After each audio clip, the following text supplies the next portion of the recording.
Con los temas de hoy.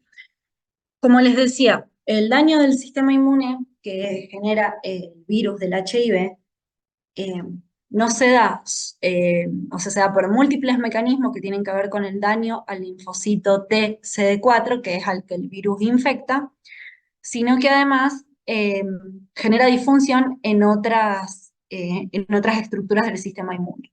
Uno es en los macrófagos y bueno, en las células dendríticas que tienen función de células presentadoras de antígeno. Los macrófagos pueden ser también infectados por el virus, eh, pero en general es como que el virus lo puede usar al macrófago como un sitio de replicación, también usa la maquinaria del macrófago para replicarse y como, digamos, como portales, o sea, como puertas de entrada para llegar, por ejemplo, a ganglios, para llegar al vaso, o sea, a otros órganos linfoides. Porque los macrófagos sabemos que están en los tejidos y circulando. O sea, en realidad el monocito circula y el macrófago cuando está en los tejidos, pero es importante entonces pensar que la infección no solo afecta a los linfocitos T, sino que también a los macrófagos. Y además, progresivamente con la infección en la fase tardía, se va destruyendo la arquitectura normal de los tejidos linfoides hasta generar una verdadera atrofia de los órganos linfoides, eh, generando daños, obviamente, en el ganglio, en los ganglios, digo, en el timo, en el vaso. Recuerden también que tenemos el tejido linfoide asociado a mucosas, eh, es decir, que progresivamente se va dañando toda la arquitectura normal del tejido, de los tejidos linfoides del organismo hasta llevar a su destrucción total.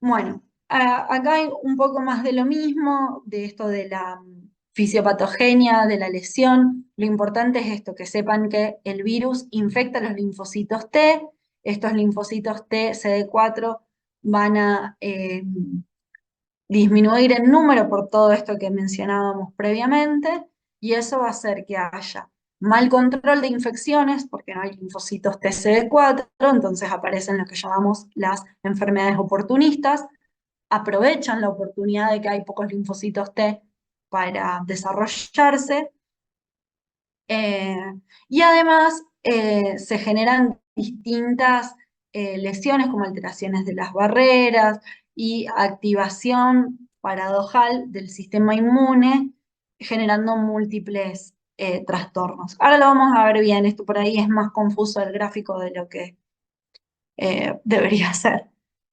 Pero lo importante es considerar que esto sería lo que llamamos la evolución natural de la enfermedad. O sea, eh, cuando empieza la infección, si uno no hiciera ningún tratamiento ni nada, ¿cómo evolucionaría en el tiempo? Y un primer momento es lo que llamamos la infección primaria, primoinfección, donde hay gran cantidad de linfocitos TCD4 y lo que está marcado en rojo es la cantidad de virus que hay en el organismo y en azul, en el gráfico, la cantidad de linfocitos TCD4. En la infección primaria, es decir, cuando una persona tiene contacto por primera vez con el virus del HIV, aproximadamente en un periodo de 3 a 9 semanas, con un pico más o menos a las 6 semanas, se produce lo que se llama el síndrome de infección aguda por HIV. Es decir, se genera un cuadro sistémico por inicio de la infección, que es un cuadro inespecífico que parece prácticamente cualquier otra infección viral. Eh, Puede haber fiebre, decaimiento, dolores musculares, eh, y muchas veces se pasa como un cuadro de una virosis común y es raro poder identificarlo como infección aguda por HIV. Ya les digo, porque no tiene nada específico. Y después, el virus es como que en ese periodo va y se asenta en los linfocitos T, CD4 de los órganos linfoides, y entonces se produce un periodo de latencia clínica en el que justamente no hay síntomas ni signos clínicos, entonces, porque el virus está ocupado en sus, digamos, en perpetuarse a nivel de los órganos linfoides, Y entonces los linfocitos T4 van bajando, van disminuyendo en número progresivamente, pero todavía no aparecen las consecuencias. Y después de un periodo variable, que si no hay tratamiento se calcula que está alrededor de los 7 a 9 años, eh, la disminución de los linfocitos TCD4 es tan marcada que empiezan a aparecer las enfermedades oportunistas. O sea, acá el sistema inmune ya se consumió tanto que el virus ya empieza a replicarse de forma, eh, digamos, desenfrenada y los otros gérmenes aprovechan que hay menos linfocitos T y desarrollan no solo gérmenes, pero bueno, las otras patologías, como hay menos vigilancia inmunológica, pueden proliferar, hasta finalmente, bueno, llevar a la muerte, y este es el periodo que denominamos periodo SIDA. Es importante considerar eso. El periodo SIDA es un periodo específico donde es la infección con HIV lleva a una disminución crítica de los linfocitos TCD4 para que aparezcan enfermedades oportunistas. Entonces, las personas con HIV no necesariamente están en periodo SIDA. De hecho, hoy en día la minoría de personas con HIV llegan a tener SIDA. Entonces, es importante no usarlos como términos, como sinónimos, porque no lo son, eh, sino que hablan de una situación muy particular que es el desenlace final de la libre evolución de la enfermedad o de la infección por HIV. Pero hoy en día, con los tratamientos, es raro que las personas lleguen a esa etapa. Y las enfermedades oportunistas, ahora vamos a ver las más importantes, pero tienen que ver con patologías infecciosas o patologías neoplásicas, donde justamente aprovechan la oportunidad de que el sistema inmune está siendo depletado de linfocitos TCD4 y pueden aparecer. Y por un lado tenemos dijimos, las infecciones y las neoplasias. Dentro de las infecciones, una de las más importantes es la infección por el Mycobacterium tuberculosis, la conocida tuberculosis. La asociación HIV-tuberculosis es muy conocida y está muy estudiada, sobre todo en nuestro medio, donde hay gran prevalencia de tuberculosis. De hecho, digamos, se estima que todas las personas tenemos contacto con la micobacteria, eh, pero obviamente no todo el mundo desarrolla la enfermedad. Y la forma clínica más clásica es la forma pulmonar. Esta es una foto de una lesión por tuberculosis en pulmón. Fíjense que esto sería el tejido esponjoso normal del pulmón, que tiene este color como rojizo, bueno, que se ve como marrón por la fijación con el formol. Y fíjense que acá está reemplazado por una lesión sólida de límites netos, que si uno la viera quizá en un estudio por imágenes podría pensar que es un tumor, que es uno de los diagnósticos diferenciales muchas veces con la tuberculosis. Y una de las formas clásicas de la tuberculosis es en forma de caverna, es decir, que se vacía todo este centro eh, hacia los bronquios y queda una estructura vacía como una burbuja, que es la que se ve acá en esta placa radiográfica marcada con una flecha, eh, que ya lo vamos a ver bien también cuando veamos infecciones respiratorias, pero es importante que la conozcan. Y dijimos que cuando hablamos de las reacciones de hipersensibilidad, hablamos del granuloma, y es el granuloma la forma de eh, respuesta inflamatoria e inmunológica que se da en organismos eh, con cierta función inmune todavía presente contra la tuberculosis. Recordando que están las células gigantes multinucleadas, estas células grandes con muchos núcleos que se formaron por fusión de macrófagos, las que son como las protagonistas de esta respuesta. Otra de las infecciones oportunistas clásicas es la infección por Pneumocystis jirovesi, que en muchos libros de hace un par de años, por ejemplo, cuando yo era estudiante, se llamaba Pneumocystis carini. Este es un hongo oportunista que lo que puede generar es infección y destrucción del parénquima pulmonar. Fíjense que en esta tomografía lo que se ven son estas lesiones como quísticas, todos estos espacios negros, donde justamente está la infección y generó pérdida del parénquima normal, que es lo que se ve en el resto de los campos. La infección por neumocistis eh, es bastante característica, es una de las que se consideran marcadoras del periodo SIDA, o sea, cuando una persona con HIV eh, pasa a tener esta infección, ya lo consideramos que está en periodo SIDA, teniendo también en cuenta el número de linfocitos TCD4. Y lo que hacemos para ver mejor o para identificar el germen en las biopsias es una tinción específica para ver hongos, que esta es la tinción, son tinciones en base a sales de plata, que lo que tiñen es de negro, justamente con la plata, los hongos. Por eso es importante que si se sospecha esta lesión en una persona con HIV, bueno, si las imágenes no son concluyentes, es hacer una biopsia y poder identificar el hongo. Otra de las infecciones oportunistas bastante clásicas es la candidiasis. La Candida albicans es un hongo saprófito, lo tenemos siempre en la superficie del organismo, pero no siempre desarrollamos infecciones por la cándida. Una de las más habituales es la candidiasis vulvovaginal, que es frecuente en mujeres jóvenes, eh, que no está relacionada, digamos, a un trastorno de la inmunidad, sino que se puede dar a veces digamos, por cuestiones del medio vaginal, del pH, muchas veces relacionadas como con la sobrehigiene, que barre la flora bacteriana normal y eso da lugar a que la cándida prolifere, pero en los casos de SIDA, lo que se da es una candidiasis diseminada sistémica.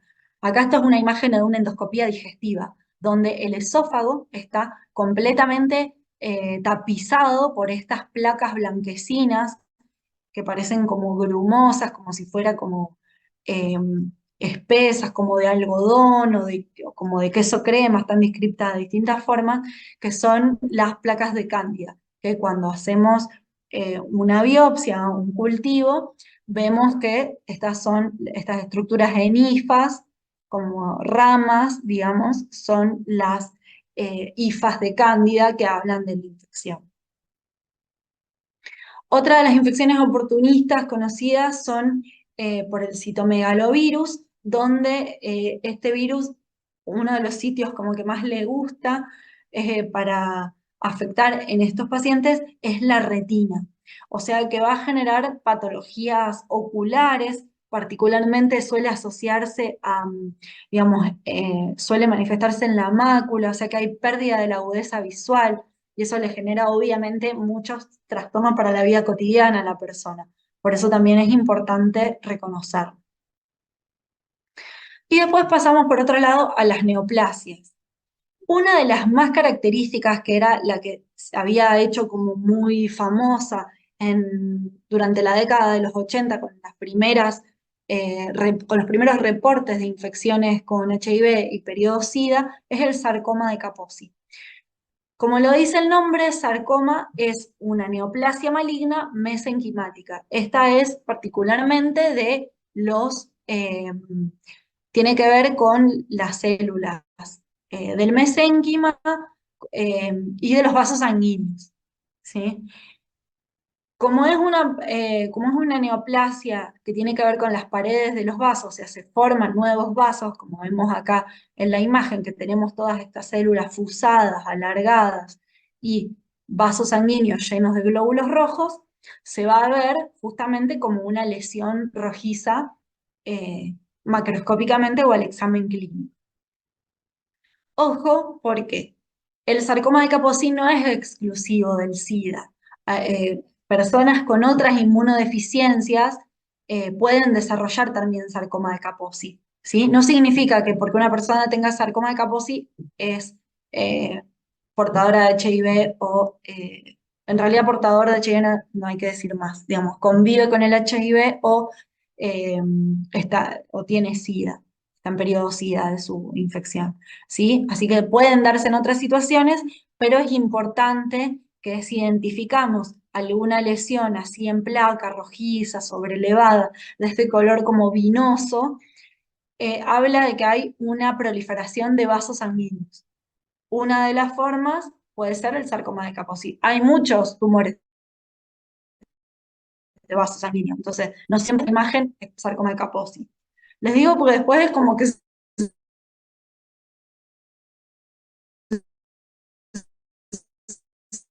sobre mucosas como la mucosa oral hay que hacer una biopsia y, y-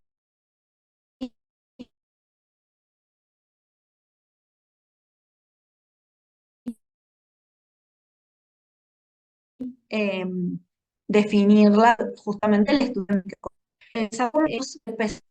Entonces es como hay como una coinfección viral. Otra de las neoplasias que se pueden dar son los linfomas. Principalmente el que está acá en la imagen, que es un linfoma de células grandes B. O sea, el linfoma va a ser una neoplasia de células que vienen de la línea de los linfocitos B, en este caso. O sea, las que importan acá son los linfomas B. Y también está estudiado que estos linfomas B que se dan en periodo SIDA son también causados por coinfección con otros virus, el herpes virus 8 que nombrábamos antes en el sarcoma de Kaposi y el virus de Epstein-Barr. Y otras neoplasias marcadoras que podemos eh, encontrar en el periodo SIDA son los carcinomas escamosos, eh, eh, asociados a HPV que se dan en el tracto anogenital, particularmente en las mujeres en el cuello del útero y en ambos géneros en el ano. Esta es una imagen de la microfotografía, son carcinomas, decía, escamosos o pavimentosos, donde fíjense que hay células realmente aberrantes. Estos son núcleos de tamaño más o menos normal del epitelio, fíjense lo que son estos núcleos, son monstruosos. Y también hay algo de queratinización, pero eso es variable, no importa, ahora ya lo vamos a ver bien cuando veamos las lesiones del cuello del útero, pero la veríamos así macroscópicamente. Esto es una pieza quirúrgica, pero si hiciéramos un examen ginecológico, esto es lo que se vería en el fondo de la vagina. Este es el cuello del útero. Esta es la mucosa cervical normal, que se ve de este color blanco, brilloso, que se dice que es como perlado, y este es el orificio cervical externo. Fíjense que acá claramente, en el labio posterior, hay una lesión de superficie granular, que interrumpe la mucosa normal. ¿Y cuál es el método de screening o cribado poblacional que usamos para identificar si hay o no infección por HPV en el tracto anogenital? Es el Papa Nicolau. El Papa Nicolau se puede hacer del cuello uterino y ahora se está haciendo cada vez más de la mucosa anal, porque también puede ser infectada por el virus del HPV. Entonces, esto es un método citológico de diagnóstico de infecciones por HPV, que acá vemos también estas células con estos núcleos monstruosos, grandes, que vemos acá en la biopsia. Pero esto es la citología por descamación de las células del epitelio por el paso de una espátula. Bien. Y por último, nombramos dentro del periodo SIDA la afectación del sistema nervioso, que esta también es una infección, pero eh, digamos, se ha estudiado mucho, entonces por eso esta parte. Y es el cuadro que llamamos leucoencefalopatía multifocal progresiva. Leucoencefalopatía, leuco es blanco, o sea que es una encefalopatía, un trastorno del tejido encefálico de la sustancia blanca. Multifocal porque se da justamente en muchos focos en una persona y progresiva porque justamente con el tiempo va eh, incrementándose el daño que produce. Este cuadro de leucoencefalopatía es causado por un virus que se llama virus JC, que es por las iniciales del primer paciente con el que se describió. Eh, lo que va causando es una afectación de la sustancia blanca, sobre todo a nivel de la corteza, que acá es lo que se ve en la tomografía, como esta lesión blanquecina, y que si hiciéramos una biopsia o en los estudios de autopsia se identifican estos corpúsculos de las células infectadas por el virus, que si le hacemos una tinción de inmunistoquímica para identificar al virus JC, vemos que los núcleos marcan para esa infección. Y finalmente una palabra respecto al tratamiento de HIV, que ustedes ya les digo, lo van a ver en fármaco y lo van a ver también más adelante en la carrera, pero lo importante, lo que yo les mencionaba anteriormente, de que los distintos puntos de el mecanismo por el que ingresa el virus y se replica en los linfocitos son los puntos donde se han desarrollado distintos grupos de antirretrovirales, ya sea que inhiben la entrada del virus a la célula, que inhiben a la transcriptasa reversa, que inhiben a la integrasa que une el ADN formado por el virus al ADN de la célula, o inhibidores de la proteasa, que son justamente de la enzima también citoplasmática. Actualmente a la terapia antirretroviral se han desarrollado fármacos muy efectivos y se habla de terapia antirretroviral altamente activa, que tiene distintas siglas según TARA, TARGA o TARB. Eh, es importante considerar que los tratamientos hoy en día son muy buenos. De hecho, antes, en los 90, implicaba consumir gran cantidad de comprimidos y ahora algunas personas con un solo comprimido al día ya tienen buen control del virus. Eh, y se está trabajando mucho sobre digamos, este postulado de que si el virus es indetectable en sangre, es intransmisible. Entonces, lo ideal es alcanzar, sostener un tratamiento que lleve a que no se detecte más el virus en la sangre de la persona y eso hace que el riesgo de transmisión sea nulo.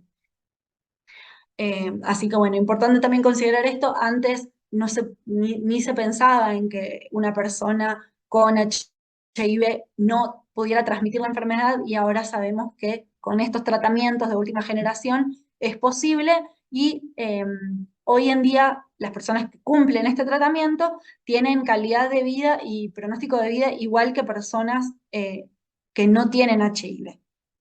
El tema es cuando lo sumamos a otras patologías o a otras situaciones de vulnerabilidad social, como si son usuarios de drogas endovenosas y demás. Bueno, ahí es donde surgen las patologías, o donde surgen los problemas. Pero hoy en día con los tratamientos se puede llegar a un estado indetectable y por lo tanto intransmisible en la gran mayoría de las personas.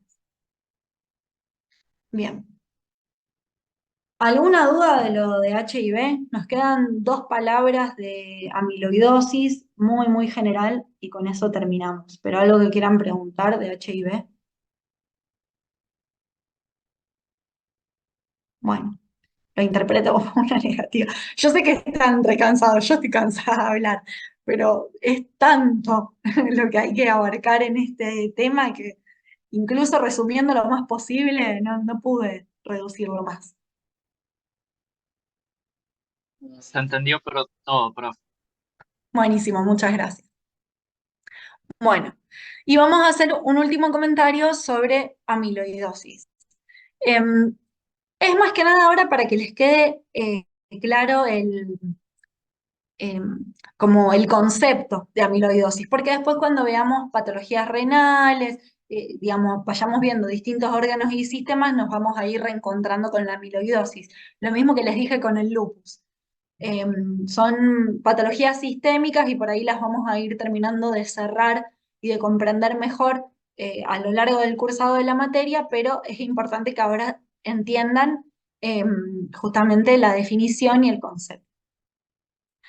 Las amiloidosis, digamos, son trastornos que se caracterizan porque se empiezan a depositar en el medio extracelular proteínas que forman las células, pero que en vez de plegarse y alcanzar su estructura terciaria o cuaternaria, quedaron mal, justamente mal plegadas, o sea, tienen una forma tridimensional que es la correcta, y entonces se empiezan a depositar por fuera de las células y van a unirse entre sí, aglutinarse y formar fibrillas que, como son de proteínas, son insolubles. Entonces empiezan como a acumularse en el espacio extracelular de los tejidos.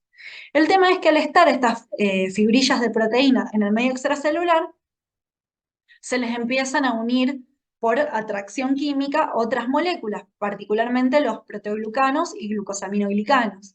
Entonces se empieza a formar como un conjunto de fibrillas de proteína mal plegada y de estos proteoglucanos y glucosaminoglicanos, y se empieza a generar esta sustancia que ocupa lugar y termina atrofiando a las células normales circundantes. Entonces va dañando los tejidos, ¿sí? ¿Cuáles son los mecanismos de cómo se forman estas eh, proteínas mal plegadas? Bueno, lo que yo les decía, acá está la imagen. Esta sería una proteína bien formada y bien plegada. El tema es que cuando se plega mal por un defecto de la célula, queda como una estructura, no es normal, y se reorganiza en forma de estas láminas beta que ya habrán visto en química, y constituyen las fibrillas.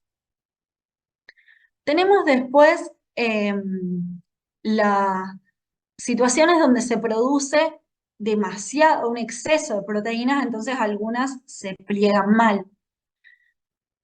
El ejemplo más característico es la que se da en las proliferaciones monoclonales de linfocitos B. Por ejemplo, las leucemias B que habíamos nombrado o los mielomas múltiples. Acá las células plasmáticas o linfocitos B que han alcanzado el final de su maduración, su función es producir inmunoglobulinas, empiezan a producir las cadenas livianas de las inmunoglobulinas en exceso, el cuerpo no llega a degradarlas y todas esas proteínas de cadenas livianas acumuladas forman una de las formas de proteína del amiloide que se llama AL, L de light, de cadenas livianas. Otras situaciones donde se producen cantidades excesivas de proteínas es en las inflamaciones crónicas, donde las células hepáticas, que dijimos que el hígado produce muchas de las proteínas que tienen, la proteína de la sangre y de la inmunidad, está todo el tiempo recibiendo la señal por los macrófagos de que tienen que producir proteínas para la inflamación, y también se limita la proteólisis y se acumulan proteínas que llamamos AA. Y finalmente, otra forma es que directamente haya una mutación genética que genere que se produzca de entrada una proteína mutante. No es que se sintetizó mal y después se sintetizó bien y después se plegó mal, sino que directamente una proteína normal, y esa proteína es la que se acumula. Bien. Y la clasificación va a tener que ver según las formas de estas acumulaciones. Una forma es la sistémica, que es la que mencionábamos, que es la de las cadenas livianas, como los plasmocitos están produciendo una cantidad excesiva de cadenas livianas, estos se van a ir a cualquier sitio del organismo y van a afectar muchos órganos. Otra es la secundaria o reactiva, que es la que habíamos mencionado antes de la inflamación crónica. Y bueno, hay otras formas que se puede dar asociada a hemodiálisis. Puede haber otras formas hereditarias, y finalmente formas localizadas, donde una de las que vamos a hablar mucho es el carcinoma medular de tiroides, o sea, una neoplasia primaria de la glándula tiroides donde hay depósito de amiloide. De esta ya vamos a hablar mucho más cuando veamos las neoplasias justamente endocrinas, pero es importante ahora que las conozcan así en términos generales. ¿Y cómo vemos este depósito de amiloide al microscopio? Lo que vamos a ver es que se deposita en la sustancia o en el medio extracelular un material acidófilo, rosado, amorfo, que la verdad si lo vemos así en el microscopio teñido con hematoxilina eosina, no sabemos si es fibrina, si hay colágeno, no terminamos de saber qué es. Entonces, para poder certificar qué tipo de sustancia es, usamos una tinción especial que es el rojo Congo. Que fíjense que cuando lo teñimos y lo vemos al microscopio normal, esto es todo del mismo tejido. Esto era amiloidosis en el estómago. Fíjense que acá en el medio quedaron algunas glándulas gástricas. Y acá las vemos también, las glándulas no se tiñen con el rojo Congo y sí toda esta sustancia intercelular sí está teñida con rojo Congo. Pero podemos hacer algo más, que es ponerle un polarizador a la luz del microscopio y ver esto que es característico, que es lo que llamamos la birrefringencia color verde manzana. Fíjense que acá se ve ese verdecito como medio turquesa. Al polarizar la luz del microscopio y ver la tinción de rojo Congo, pasa a tener este aspecto de este color.